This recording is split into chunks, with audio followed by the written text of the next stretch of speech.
Nuevamente saludo a todos ustedes, pero ahora con la grata compañía de la doctora Alicia de Alba Ceballos.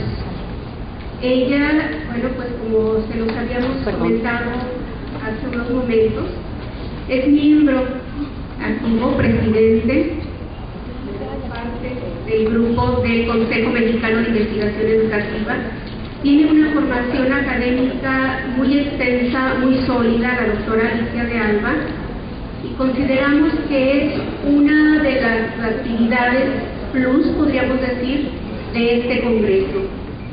El currículum de la doctora Alicia de Alba es muy extenso y, bueno, pues si ustedes no tienen inconveniente y la doctora me lo permite, yo quisiera más bien aprovechar el tiempo en escucharla, porque sé que nos va a dejar aprendizajes muy importantes. Y solo daré lectura a algunos datos relevantes de la formación de ella misma. La doctora Alicia es mexicana, un postdoctorado en Filosofía Política en la Universidad de Essex, en Inglaterra. Doctora en Filosofía y Ciencias de la Educación por la Universidad Nacional de Educación a Distancia, en Madrid, España. Licenciada y maestra en Pedagogía por la Universidad Nacional Autónoma de México. Cum laude en el examen de doctorado en la Universidad Nacional de Educación a Distancia, en Madrid, España, en mayo de 1996. Ella logró mención honorífica en el examen con el que obtuvo el grado de maestro en Pedagogía en el año de 1990 por la División de Estudios de Posgrado de la Facultad de Filosofía y Letras de la UNAM en este año de 1990. La experiencia que ella tiene en investigación educativa es nada menos que 27 años. Es decir, nosotros en el CIP, cuando fue fundado, una de nuestras referencias importantes para la investigación educativa fue la doctora Alicia de Alba. En su actividad profesional, ella ha dictado cursos de posgrado en distintas universidades públicas de México, de Argentina, de Colombia y Ecuador. Ha sido profesora invitada en universidades de México, Argentina, Costa Rica, Ecuador, Colombia, Uruguay, Brasil, Estados Unidos, Canadá, Australia, España, Alemania e Inglaterra. Esto nos permite, bueno, contextualizar a una persona, una investigadora que tiene una visión de la problemática educativa, de la investigación educativa, no nada más en nuestro entorno, sino a nivel mundial. Ella es directora del programa de investigación interinstitucional Educación, Debates e Imaginario Social y de la colección editorial del mismo título, Currículum y Siglo XXI y Educación Ambiental para la Sustentabilidad. Las líneas de investigación que ella trabaja guardan relación con teoría en ciencias sociales, humanidades y educación, teoría pedagógica, currículum, educación ambiental, política cultural y educación. Ha publicado más de un centenar de trabajos, entre libros, artículos, ponencias, artículos de libro, y les comentaré los más recientes. El más reciente, que además tendremos oportunidad de que sea presentado durante este congreso, es el que coordina junto con la doctora Raquel Glassman, que dice la investigación educativa en México de COMIE. En 2007 escribe Currículum Sociedad, el paso de la crisis la Fuerza de Investigación en México de CESU, UNAM, Plaza y Valdés, esto en prensa. Estas son las dos publicaciones más recientes de la doctora Alicia de Alba. El día de hoy, bueno, pues inicia prácticamente el programa académico de este congreso con la conferencia que, bueno, pues ella nos compartirá en estos momentos, investigación educativa desde México, del suelo firme. Bien, bienvenida doctora, le agradezco mucho su participación. Muchas gracias. Bueno, ante todo quisiera darles las gracias a todos ustedes por su presencia, a los organizadores de este importante congreso, en especial a la doctora Marisa Alvarado Nando y a la doctora Gloria Briceño. Muchas gracias por su presentación. Bueno, como decía a todos ustedes por su presencia aquí. Titulé este trabajo Investigación Educativa en México y luego como pregunta de la superficie digna la pérdida del piso. Bueno, el trabajo se divide en dos partes, que es primero esta parte de la superficie digna la pérdida del piso, que tiene que ver con el contexto social amplio de México y de América Latina y del mundo, y con la relación entre este contexto social amplio, las políticas, en general las políticas educativas y desde luego nuestras prácticas sociales y culturales en educación y en investigación educativa. Y la segunda parte, esa es la primera parte, y la segunda parte es la construcción de otro México. Y aquí me voy a referir a algunos aspectos que ya se están trabajando en investigación educativa y que me parece que tendrían que ser trabajados con cierto énfasis. Uno de ellos es la cuestión cultural, otro es la riqueza y la productividad de la investigación educativa en la atención centro-región. Otro es de los estudios sistémicos y estructurales, esto es, que tendrían que ver con la primera parte del trabajo, a la investigación geográfica y autobiográfica. En particular voy a retomar la noción del espacio geográfico de Leonardo Puch. Luego una cuestión que en México se trabaja poco desde mi punto de vista y de algunos otros autores, que es la cuestión de las diferencias, la discriminación y el racismo. Nosotros decimos que no somos racistas como los norteamericanos. La diferencia de hacer público el racismo es que ellos tienen un presidente afroamericano, y cuando se hace la negación de una problemática simplemente no se debate en el público. En fin, ya ahí hablaré de ustedes en ese momento. La cuestión generacional y el asunto de los polifonistas y los investigadores educativos como polifonistas, no solamente en el sentido en que lo manejó Baxter, que serían las voces capaces de articular o poner en contacto distintas épocas, sino también nosotros diríamos distintas épocas y distintas culturas, distintos ámbitos culturales. Y por último, la reconstitución de la identidad nacional y la importancia que esto tiene para la investigación educativa y para la educación en general, dado que pues tenemos una identidad importante, pero que como otras muchas cuestiones a nivel nacional y a nivel internacional, esta identidad se ha erosionado con los siglos, ¿no? Con 2 siglos. La primera fuerte identidad de México fue en la independencia, la segunda en la Revolución Mexicana. Y hoy en día tan erosionada está la Revolución Mexicana que el 20 de noviembre ya no se festeja. Vamos a trabajar el 20 de noviembre y vamos a descansar el lunes 16, me parece. Eso tiene que ver con este asunto de que pareciera que tenemos que repensar la identidad nacional. Bueno, serían como una serie de aspectos que desde mis investigaciones y las de otros autores son importantes para el campo de la investigación en educación en el país. Bueno, voy a leer,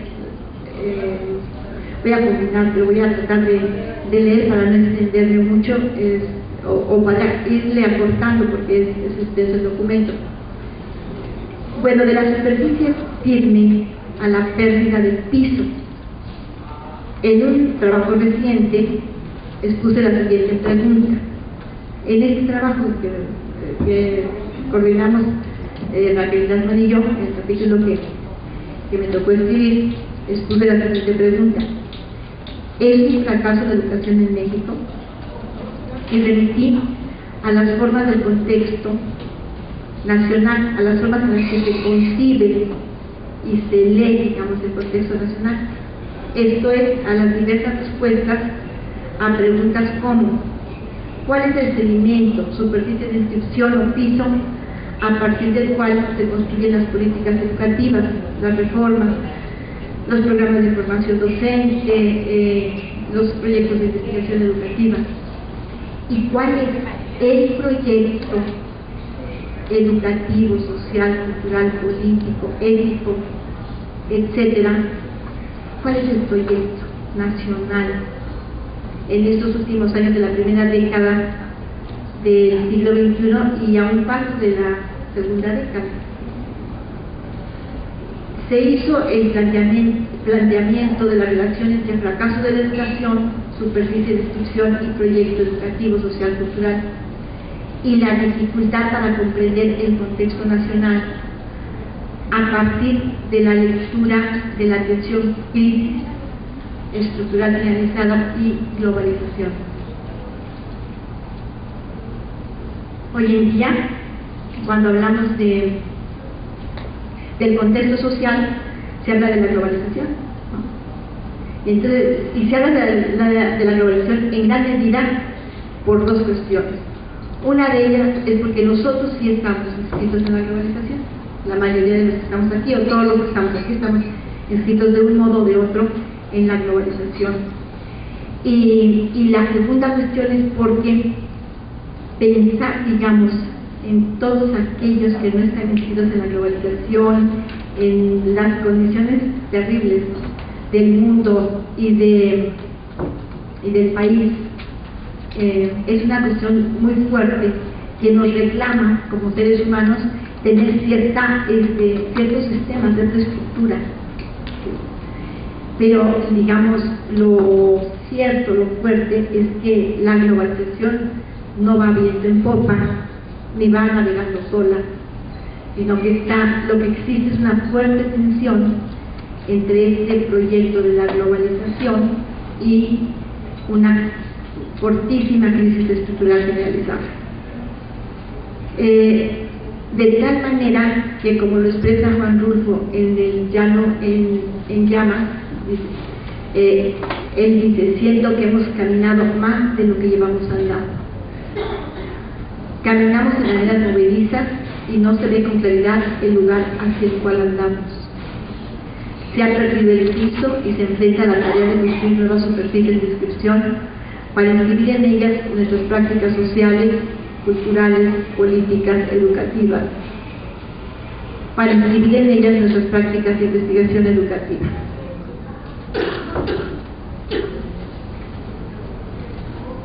¿Qué significa leer el contexto nacional a partir de esta tensión, globalización, crisis estructural? Eugenia Stott afirma: en 2006, la educación es el motor que impulsa los grandes cambios individuales y sociales y México está en condiciones de enfrentar su gran apuesta a este asunto, sobre el cual mucho se escribe pero poco se comprende. Se afirma: la educación es el motor de los grandes cambios individuales y sociales. Qué terrible, ¿no? Qué fuerte nos toca a quienes nos dedicamos a la educación. La pregunta: ¿cuáles cambios? ¿Hacia dónde se dirigen estos cambios? ¿A quién benefician o beneficiarán? ¿En qué proyecto social y cultural amplio se inscriben estos cambios? ¿Tiene razón Eugenio Todt cuando afirma que es un asunto sobre el cual se escribe mucho pero se comprende poco? Por eso esta cuestión de la superficie firme a la pérdida del piso, ¿no? Porque tenemos cada vez más bibliografía y más cuestiones descritas sobre investigación, que por supuesto que son muy valiosas, pero existe esta preocupación, cuando menos que exprese este autor y que yo comparto, ¿no? Tiene razón Eugenio Todt cuando afirma que es un asunto sobre el cual se escribe mucho pero se comprende poco. Y volvemos a Rulfo: se ha caminado mucho pero se ha andado poco.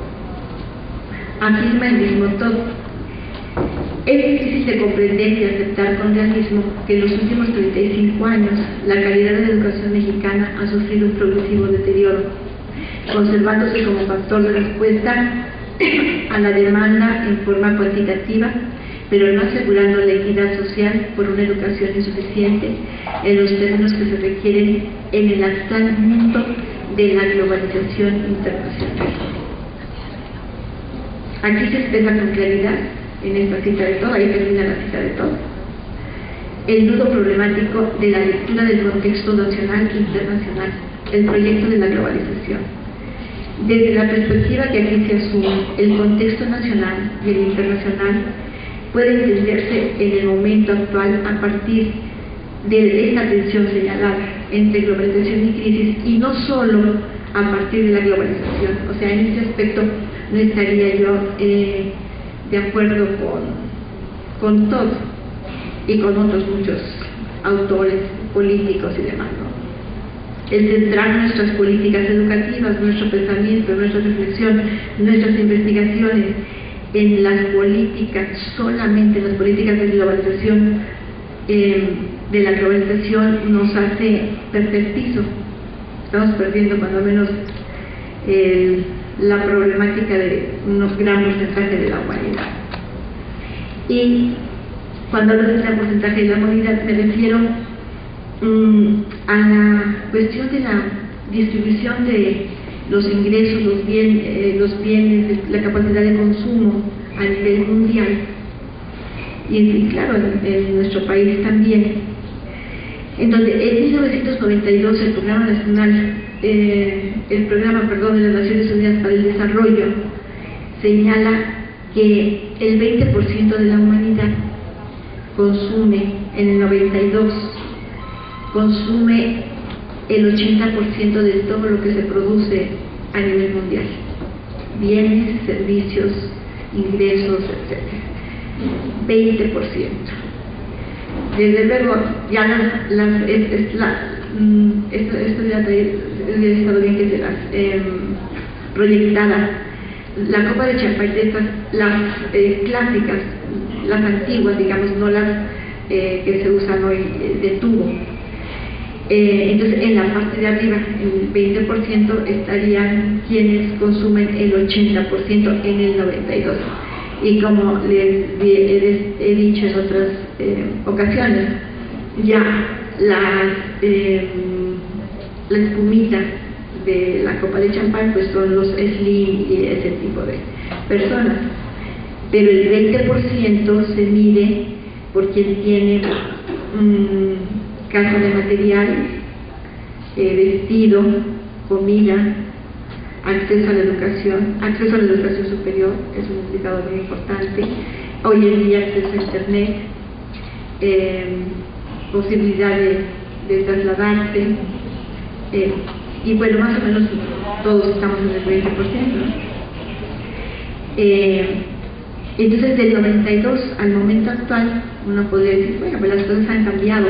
Pues sí, han cambiado, pero han cambiado hacia una mayor concentración de la riqueza en menos personas, digamos, y una, digamos que el 18% o algo así, hoy en día, según los últimos, no los últimos, en los datos del 2005, de la misma copa de champán por el mismo programa de las Naciones Unidas para el Desarrollo, señalan que más o menos este porcentaje, o un poco menos, 18, 17, consumen prácticamente el 90%. O sea que hay una agudización terrible de las diferencias, ¿verdad? Tanto que hablamos de las diferencias. Y bueno, pues ahora en octubre se señaló que en México, del 2008 al 2009, había aumentado la población de pobres en situación de pobreza extrema en 6 millones, lo que llevaba a una situación de 14 millones de pobres de pobreza extrema, pero en un año es mucho, ¿no? Bueno, estamos en la crisis esta financiera, económica internacional, pero los datos que yo les estoy dando, y este tema yo lo estoy trabajando ya desde hace mucho tiempo, antes de la crisis económica, ¿no? Financiera. Entonces, esta es la situación que a nivel político, a nivel de programas, a nivel de concepciones, incluso a nivel de cierres, podríamos decir, ontológicos, de códigos ontológicos semióticos, es de construcción de la realidad, es lo que no se toma en cuenta, digamos, o no se toma lo suficientemente en cuenta en nuestras investigaciones, en nuestras políticas, en los programas, en los cambios curriculares. Van entrando contenidos y demás. Tengo una tesis sobre este asunto. Bueno, entonces, si nos quedamos con esta cuestión de globalización y crisis estructural, que es una cuestión muy, digamos, macro, un asunto macro, y de pronto puede entrar un asunto como de, pues, de apatía o de desesperación, o de, en fin, ¿no? Es una realidad muy fuerte, que algunos autores con los cuales yo estoy de acuerdo, es invisible para quien no está dentro de ella. O sea, por ejemplo, para quien tiene acceso a Internet, es fácil decir, es que todo el mundo hoy en día está conectado a Internet. Es que hoy en día, por ejemplo, las relaciones sociales y demás, con todos los peligros y riesgos que tienen, ¿no?, se dan por los medios. Pero ¿qué porcentaje de la humanidad está conectada en Internet? Hoy en día es el 20%, algo así, 20-21. Es, en esta ocasión no chequé el dato, siempre lo checo antes de una plática, pero a los casi unos meses lo van actualizando cada 6 meses y estamos alrededor del 20%. Fíjense, en el 2000, cuando bueno, en el 2000 que empezó este nuevo siglo, un autor, Bouseu, por cierto, que lo publicaron aquí en Guadalajara, no sé de dónde sea él, entonces de una manera como muy eufórica dice: empezamos el siglo XXI con toda la humanidad conectada por Internet. Fíjense la fantasía, ¿no?, de un intelectual, de un académico. En aquel momento ni siquiera el 1% de la humanidad estaba conectada. Ahora, es cierto, esto es de manera masiva, cada vez hay más personas que tienen acceso a Internet. Sin embargo, si nos podemos ver estas estadísticas, nos vamos a dar cuenta que en los diferentes países y los diferentes sectores, bueno, que esto tiene que ver con esta cuestión de la copa de champán, ¿no? De tal manera que podemos ver que países como los de Europa Central, Estados Unidos, Canadá, etcétera, tienen a un alto porcentaje de su población ya dentro de la red, y países como África están en un porcentaje mucho menor. Sin embargo, el Internet, en efecto, es un aspecto muy importante en el siglo XXI porque es constitutivo de los nuevos objetos sociales de este siglo.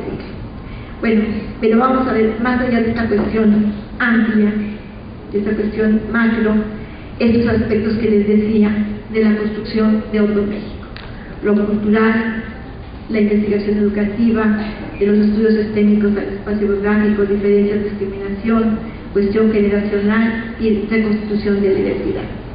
Y a eso nos vamos a dedicar en esta segunda parte de esta plática.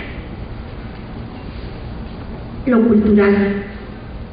La cuestión cultural atraviesa hoy en día al mundo entero y de manera particular a México, y por ello es importante partir de algunos elementos básicos sobre esto en nuestro país en el ámbito de la investigación educativa.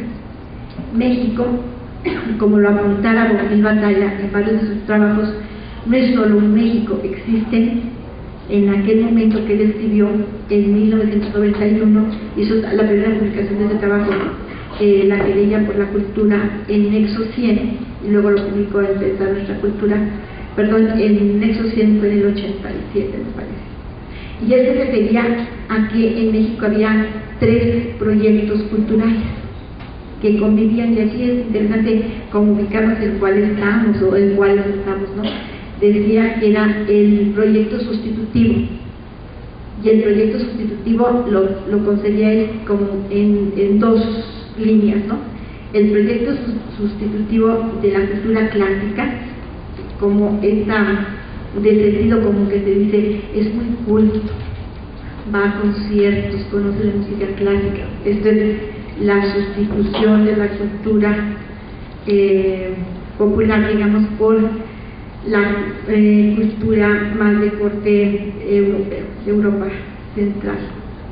La cultura elitista sería uno de los proyectos sustitutivos, y la otra sería el proyecto Televisa, ¿no? Que sería otra forma de cultura que es muy importante porque es la que llega a la mayor parte de las familias mexicanas. Luego decía que había otro proyecto cultural muy importante, que es el que me parece que se está erosionando, que está erosionado, que es el proyecto de la Revolución Mexicana. O sea, los grandes muralistas,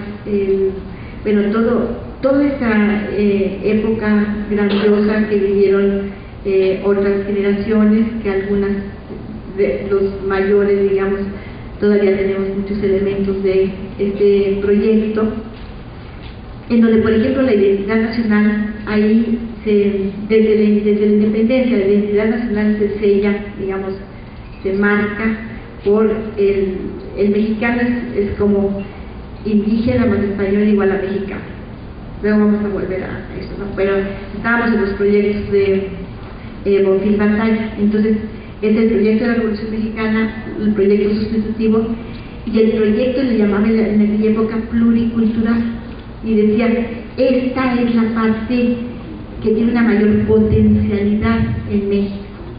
Y si bien Bonfil Batalla todavía, como bien lo señala una profesora doctora de aquí, Gloria Briceño en su trabajo, si bien este autor, como otros autores, cuando hablan de pluriculturalidad o de los trabajos sobre la cultura, se refieren mucho a los grupos originarios, a las culturas originarias de México, a los grupos indígenas, lo cierto es que él señala la potencialidad de la pluriculturalidad, y además, digamos, posteriormente hay un reconocimiento a nivel constitucional de esta pluriculturalidad.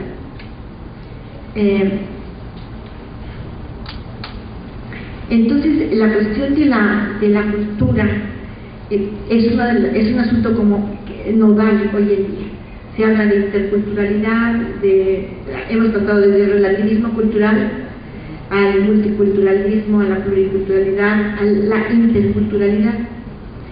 Sin embargo, cuando hablamos, por ejemplo, de la dirección o la coordinación de educación intercultural bilingüe, ahí se está refiriendo a una población, No pensamos todavía en este país en términos de contacto cultural. Esto es, cuando pensamos en lo cultural, ya se empieza a pensar en trabajar a nuestros propios grupos, o sea, en tomarnos nosotros mismos como objeto de estudio, ¿sí? Pero no se ha llegado al momento de ver qué pasa entre los diferentes grupos culturales que constituimos este país. Bueno, eso sería un asunto como anotado, ¿no? Como pendiente, como un punto que tendría que ser investigado, y ahí probablemente la teoría del contacto cultural pueda aportar elementos. Ahora, la investigación educativa como tal. La investigación educativa que tiene, pues, más o menos lo mismo, digamos, de alguna manera que tiene este centro de investigación, digamos que se constituye de manera muy fuerte en el centro de la República Mexicana. Entonces, es constitutivo de la investigación educativa una tensión también entre centros y regiones. Y es muy importante ahora desde el Consejo Mexicano de Investigación Educativa hemos podido participar y coadyuvar y promover y apoyar, digamos, el desarrollo de la investigación educativa en las regiones.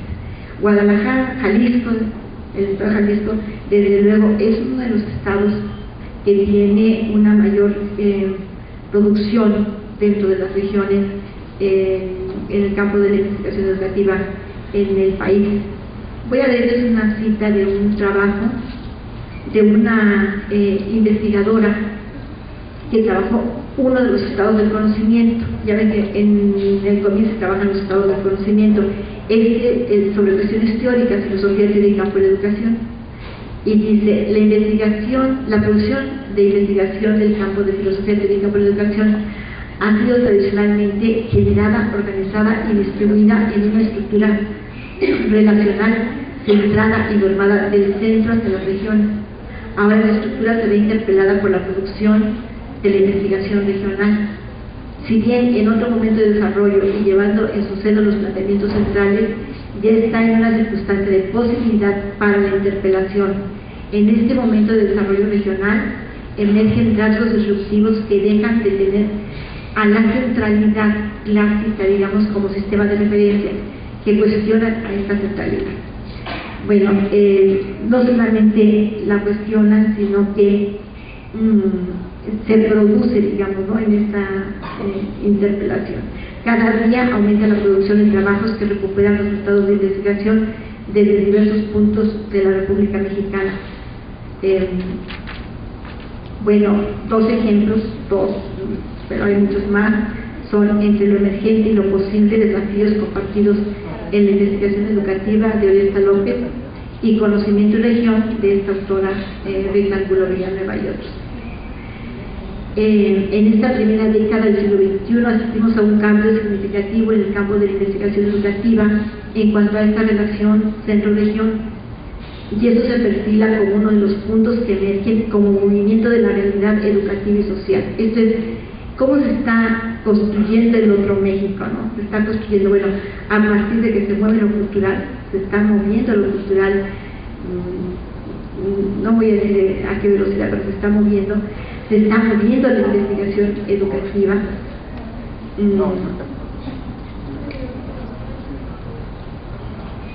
Y un caso importante de este movimiento, digamos, de la investigación educativa, que no está centrada y exclusivamente en la zona centro, pues es este congreso, este primer congreso de investigación en educación en Occidente, ¿no? Que está, o sea, una región importantísima del país está hablando, está convocando a sus investigadores, está construyendo de otra manera a México. Entonces, si nos quedamos solamente con la idea de globalización crisis, claro, no lo trabajé muy a fondo, porque en esta relación compleja, aunque no exista un proyecto definido social, cultural, etcétera, lo que se van dando son como contornos, A veces no se pueden nombrar, no sabemos todavía cómo se llama, por eso es que necesitamos tomar globalización o sustentabilidad, o en fin, ¿no? Pero lo que estoy tratando de hacer en esta segunda parte de la plática es entrar un poco a los rasgos de esos contornos en México, o sea, cómo se está construyendo, a pesar de la difícil situación en la que estamos, cómo sí se está construyendo otro México. Bueno, entonces una cuestión sociocultural en nuestro campo es la investigación educativa. La investigación educativa se está realizando de otra manera, desde otros puntos, se está produciendo más. Bueno, otra cuestión importante es de los estudios sistémicos y estructurales, que siguen siendo muy importantes, a la investigación biográfica, autobiográfica, al espacio biográfico, diría Leonor Arguello.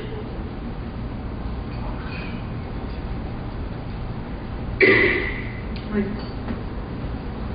en relación a este punto, a por qué la importancia de este tipo de investigación en esta primera década y hacia la segunda década de este siglo, parte de una hipótesis de trabajo ante el desdibujamiento de los mitos fundantes, o sea, antes del desdibujamiento de los héroes, las grandes narrativas o metanarrativas como la de la Revolución Mexicana.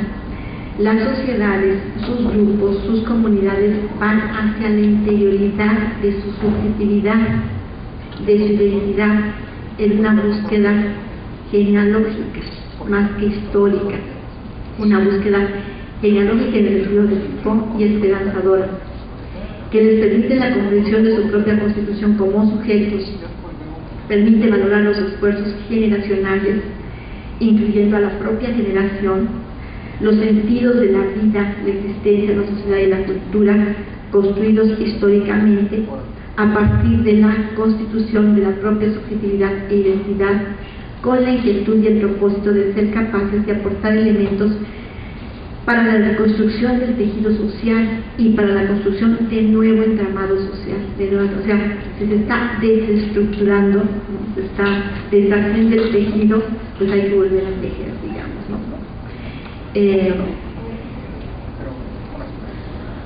De esto nosotros somos parte, ¿no? Nos está tocando vivir un momento histórico de desestructuración, pero también un momento histórico en el que, digamos, todo lo que hacemos, y sobre todo desde la educación, que es tan fuerte, ¿no? La educación marca, la educación constituye sujetos sociales. Nos toca también esto, construir otro México, otro mundo. ¿Por qué esta necesidad y posibilidad de búsqueda de la propia interioridad y a partir de ella la reconstrucción del tejido comunitario, familiar, social, cultural? En gran medida por la articulación entre el sí mismo en su relación con el otro y los criterios de validez de la razón que se construyen en estas incursiones autobiográficas y en las recuperaciones biográficas.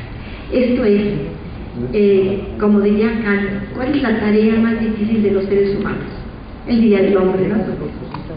En fin, pero eso es importante. Decía, la tarea más difícil es la de juzgarnos. Dice, cuando las reglas, las normas, a partir de las cuales se organiza la sociedad, se construye, funciona, esas reglas dejan de ser vigentes, la tarea más difícil es juzgarnos a nosotros como seres humanos. Y al juzgarnos, entonces tenemos que buscar estos elementos de razón, o sea, de qué manera podemos validar de nuevo a la razón. Y una manera de validar la razón es irnos hacia la interioridad de la subjetividad. De ahí la importancia de que en estos momentos, hay algunos autores que lo trabajan, en estos momentos como de cambio de época, surja esta cuestión de irse a lo, sí, no a lo macro, digamos, sino como a lo micro y a lo interno, a lo propio. En Argentina hay un movimiento muy interesante de un cine minimalista. Yo les recomiendo que vean, por ejemplo, una película que se llama el perro, bueno, ahí se me puedo mencionar algunas otras, pero que se van como que a las historias mínimas. Ahí se llama unas historias mínimas, se llama una película. Entonces, como en esas historias mínimas que podemos encontrar en nuestra propia historia, en la historia con los que convivimos, en la historia de otros, vamos a ir encontrando elementos que nos permiten la reconstrucción de ese tejido social, que no tiene que ser idéntico al tejido anterior, pero que sí recupera y tiene elementos nuevos, que eso es una cuestión de los contornos sociales, que son difíciles de nombrar. Esto es, ante el resquebrajamiento estructural, el desmoronamiento de una época y la conformación de una nueva figura del mundo, como diría Villoro, esta tarea a la que me he referido, la de juzgarnos, se nos impone, porque ya se ha desgastado y se ha erosionado el horizonte ontológico semiótico en el cual se inscriben nuestras formas de vida, por lo cual es nodal el ir hacia la genealogía de nuestras propias vidas, recorrer el camino de nuestras historias, narrarlas, plasmarlas en relatos que permitan, en su objetivación de la experiencia, como diría Ricoeur, comprendernos y activar nuestra capacidad para producir, para crear una nueva trama simbólica y social y ser capaces de coadyuvar a la construcción de la realidad de ese otro México que necesitamos en el contexto de un mundo mejor. Bueno, voy quizás al punto más delicado de esta plática, que es la cuestión de las diferencias, la discriminación y el racismo. Nosotros decimos en México que no somos racistas. Bueno, yo así quiero decir, no sé ustedes, ¿no? Ya, nosotros aquí en México no somos racistas como los norteamericanos, con otras palabras, ¿no? Entonces, pues, crecí profundamente convencida del asunto hasta que la realidad me golpeó y me dijo que iba a revelar qué racistas somos, ¿no? Entonces, para trabajar este delicado tema, también en el libro que escribimos, que se publicó este año, 2009, con Raquel Glassman, en mi capítulo, elaboré esta tesis. Esta tesis dice que en el tratamiento de la identidad nacional, la diversidad, la interculturalidad, la cuestión étnica y temas afines, en la política educativa, en sus programas y en gran parte de las investigaciones, hay una negación de la discriminación y el racismo, una negación a través de decir que no existe o que se está buscando la igualdad en la parte declarativa de los discursos. Si te vas a dar cuenta que el discurso, ya desde un punto de vista teórico, el discurso no es solamente lo que se dice, lo declarativo, sino el discurso pues es toda una forma de vida, ¿no? Es toda lo que se dice, lo que se hace, las prácticas. Bueno, en la parte declarativa se dice, estamos buscando la igualdad, estamos trabajando por la justicia y demás. O sea, hay una negación de un problema de discriminación, y esto se maneja con una fórmula compleja de nosotros y los otros. Nosotros y los otros. O sea, que no está dicho así, pero que incluso si leemos documentos con cuidado, con una técnica de análisis de discurso, podemos ver que así es. Entonces, nosotros, o sea, nosotros somos nosotros, y los otros son los otros, los indígenas, en este país básicamente, los indígenas, los pobres, ¿no? A los cuales hay que atenderles, hay que crear en fin, muchas cosas, ¿verdad? Para atender a los pobres, a los indígenas. Entonces, por ejemplo, en París, en París se fundó en el 2007 o en el 2006, no recuerdo exactamente, un museo sobre las culturas no occidentales. Y está precioso el museo. A mí de casualidad me tocó estar ahí en los días en que se inauguraba, hice una fila terrible como de 2 horas, pude entrar, y realmente es muy bonito porque entonces ahí pueden comprar, por ejemplo, CDs, música étnica diferentes regiones del mundo, así, ¿no? Entonces, pero en ese museo tan bonito no se les ocurrió, por ejemplo, poner a los ingleses, ¿no? Con sus fish and chips. Digo, sería interesante, no, porque claramente son de las culturas no occidentales, y esa es la partición que nosotros heredamos, a pesar de que estamos atravesados por toda esta herencia cultural, pero nosotros, en cuanto nos convertimos en mexicanos, entonces, si tenemos un abuelo español o italiano, en fin, entonces, mi abuelo, mi bisabuelo es español, y si tuvimos un abuelo, un bisabuelo, otomí, náhuatl, entonces tenemos la tendencia a borrar esas raíces, ¿no? Porque son los otros. Y yo les pido que hagan un poco, cada quien, no lo vamos a hacer público, pero cada quien haga un poco de memoria en su propia familia, entre sus amistades, cuando menos en el círculo al que yo pertenezco y en el que yo me muevo en los círculos. Yo les puedo decir que yo tengo,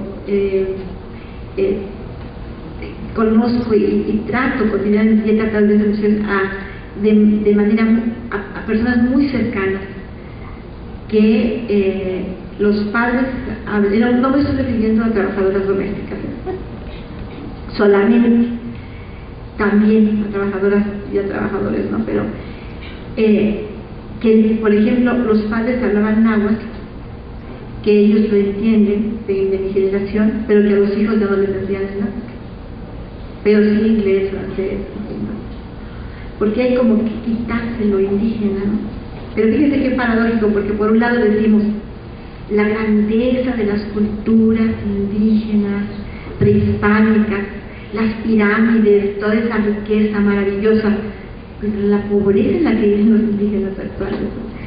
Entonces, la interculturalidad, como diría Zizek, es la política cultural de la globalización. Porque entonces hay que tolerar y respetar, pero no entrar en contacto, ¿eh? Hay que tolerar, respetar, conocer, valorar, pero entrar en contacto, decir,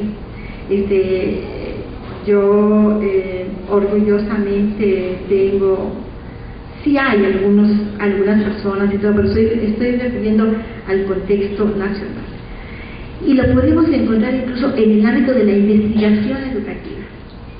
Si ustedes hacen un análisis de los estados del conocimiento, van a ver que cuando se habla del respeto a las diferencias, de la importancia de las diferencias, a la diversidad, a la interculturalidad, aunque hay un momento en el que se dice es que la interculturalidad es para todos, debería de ser para todos, en realidad en este momento histórico, en las políticas públicas y demás, la interculturalidad es para los grupos indígenas. Y se crean las universidades interculturales para atender a la población indígena. Ojo, no estoy diciendo que no se deba atender a la población indígena, sino que me estoy refiriendo a una matriz, a un cierre ontológico, cómo hemos construido la realidad.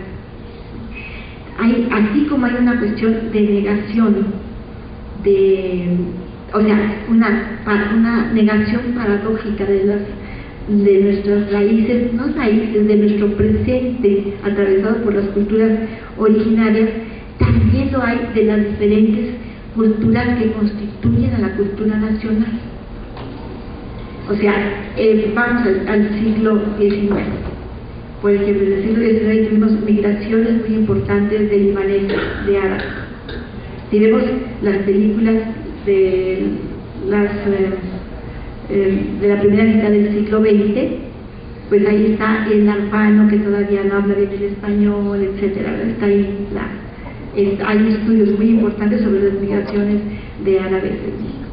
Árabes, judíos, debido a los golpes militares, a los problemas políticos en el cono sur, vinieron uruguayos, argentinos, chilenos, muchos se quedaron en este país, han hecho contribuciones, sus hijos son mexicanos, ¿no? Bueno, con la guerra civil española vinieron todos los refugiados españoles. Entonces estamos en el siglo XXI, tenemos que, ya me lo voy a terminar, no ya me lo, pero sí, tenemos que repensar la identidad nacional. No porque la Revolución Mexicana no haya sido importante, por supuesto que es importante, ¿no? La independencia de México es importante, pero habría como que tanto repensar la independencia y la revolución como el momento actual, y como romper esa cuestión de nosotros y los otros, porque también, por ejemplo, los otros grupos poblacionales que viven en este país se sienten en muchas ocasiones como hostigados por nosotros, digamos, por los mestizos, por llamarnos de alguna manera, por los mexicanos, por la fórmula indígena más español igual a mexicano. Esa fórmula como que habría que revisarla, romper, digamos, con esa cuestión de nosotros y los otros, que tiene una carga de exclusión muy fuerte, aunque declarativamente se diga lo contrario. Y esto tiene que ver con la reconstitución de la identidad nacional, que es el último punto, que está un poco extenso, no lo voy a leer, pero en algún momento tendrán ustedes el documento.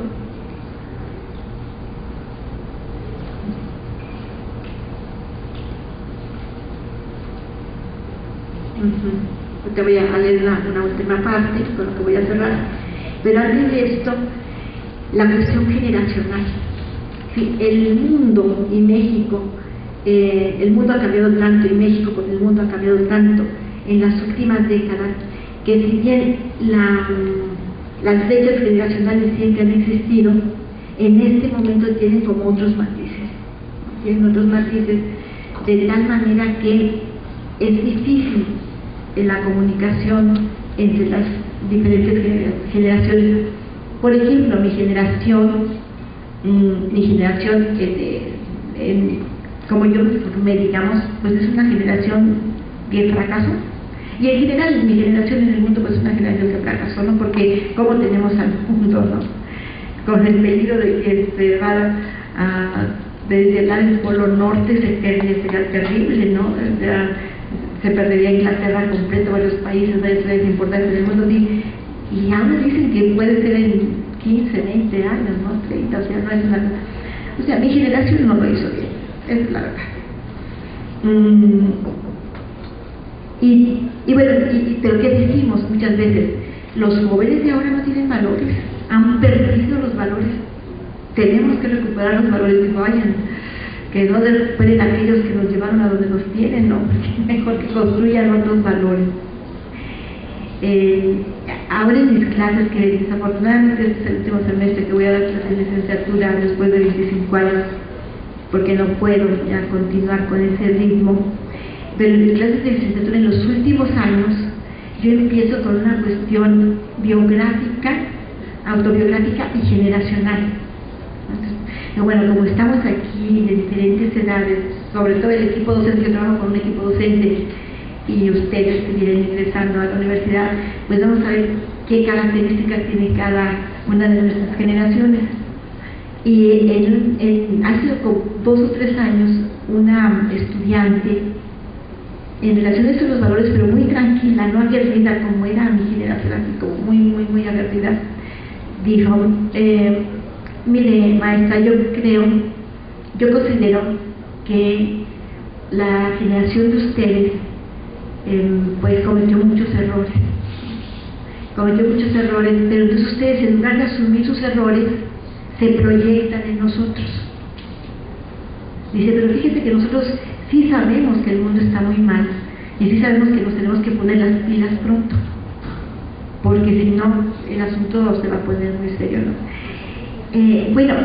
Por ahí también se está construyendo el otro México, ¿no? Por ahí se está construyendo el otro México, y nosotros los mayorcitos, y bueno, todos los que estamos ya de 30 años en adelante, porque sí, las generaciones van cambiando muy pronto, o 35, 40, qué sé yo, ¿no? Pero tendríamos que tomar en cuenta el asunto de cómo construimos el mundo, cómo contribuimos a construirlo y cómo lo están construyendo las nuevas generaciones, ¿no? Y una cuestión interesante sería esto, ver en qué grupos sociales sí los jóvenes están construyendo valores y qué valores están construyendo y qué valores son los que queremos recuperar, en fin, todo esto como que con mayor cuidado.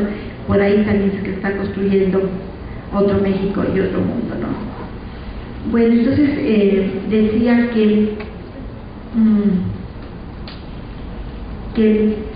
habría que pensar en la cuestión de la identidad como un asunto fuerte que nos articula a los mexicanos y que articula a los diferentes grupos del mundo. Y voy a cerrar leyendo un par de párrafos sobre este asunto. Dice: pensar en la identidad de mexicanos y mexicanas como en un mosaico cultural nos remite a lo estático e inanimado del mosaico, el cual puede ser hermoso, colorido, artístico y sublime, mas no dinámico, en movimiento y vivo. Por ello se considera a la construcción de una nueva identidad nacional como caleidoscopio y corrientes fluviales. Identidad como caleidoscopio y corrientes fluviales, producto del contacto cultural en el cual emergen encuentros y conversaciones que transforman la identidad y constituyen identidades nuevas, estableciendo nuevos tipos de conversaciones, como la señalada por Kant, lo cito, por Wilfred Kant. Al introducirnos en tal conversación, los adherentes al aprendizaje tradicional, para reconocer la naturaleza de su propio entendimiento como histórico, contingente y culturalmente situado, y a partir de aquí, la naturaleza parroquial de lo que Gadamer llama sus horizontes históricos, o sea, para reconocer esta cuestión de lo parroquial de cada uno de nosotros en una conversación más amplia, en un contacto más amplio, que es lo que les digo que no promueve la interculturalidad.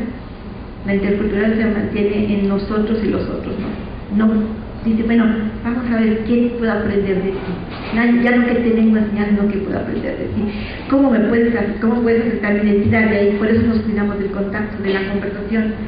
Así, el resultado de la conversación no es un entendimiento objetivo de la situación, sino una fusión de horizontes, un entendimiento mutuo y compartido en el cual las inadecuaciones y limitantes del entendimiento inicial de cada participante se transparentan y lo que es válido y valioso se conserva desde un entendimiento más integrado y comprensivo de la situación en cuestión o de la situación en el contacto cultural en nuestro caso.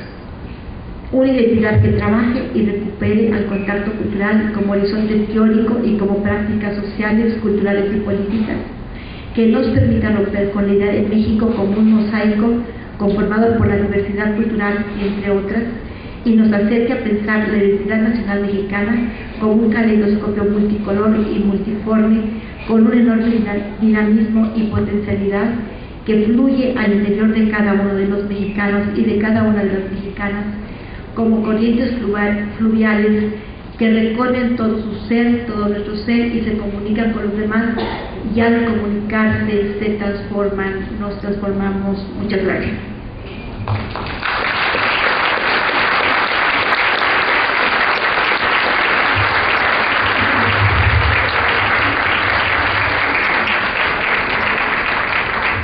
Doctora, estoy segura de que hay interés por parte de todos los asistentes de continuar el diálogo que ha iniciado hoy usted, pero quiero decirles que la tendremos mañana en una mesa de diálogo y pues todos estos conceptos que nos ha compartido serán como tratados en esa dinámica, como un diálogo. Yo quiero agradecerle, doctora, por esta forma que nos ha dejado de entender la realidad, no solo la realidad educativa, sino nuestra propia realidad personal. En este transcurso de transformación o de reconstrucción de México, me parece que un aprendizaje importante, y lo asumo de manera personal, también estamos en un camino de reconstrucción de nosotros mismos, pero no solos. sino en contacto con otros. Sí, a partir de nuestra historia, pero sin perder el piso en la búsqueda de una identidad cultural. Le agradezco mucho a nombre del Centro de Investigaciones Pedagógicas y Sociales de la Secretaría de Educación Jalisco, y vamos a tener el placer de contar con la presencia y la participación de la doctora el día de mañana. Voy a entregarle, doctora, si me permite, un reconocimiento.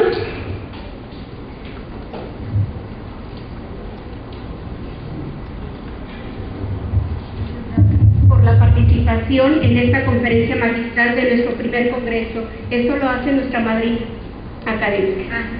Muchas gracias. Pues muchas gracias a ustedes y muchas gracias.